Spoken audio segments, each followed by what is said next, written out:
Nasubukan nyo na pang mabad trip, yung bad trip na hindi nyo deserve. Lately, yun yung kinai-stress ko. Kakaumpisa pa lang ng week, di ba Wednesday, nasa gitna pa lang tayo, pero alam nyo hindi kayo masamang tao pero binigyan kayo ng ganong klaseng bad trip.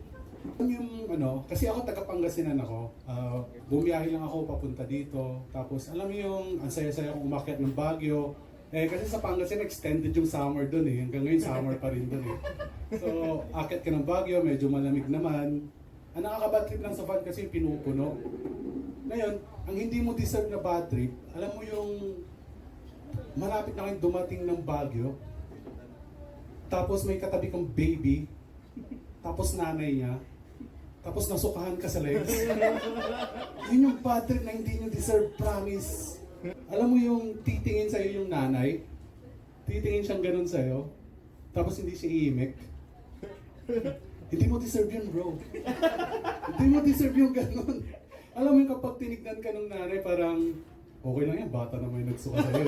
Parang ganun yung gusto niyang sabihin, di ba?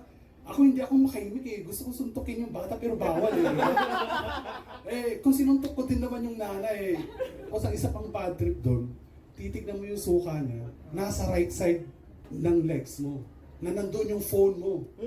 Hindi ko tuloy mag-google kung paano sumuntok ng bata.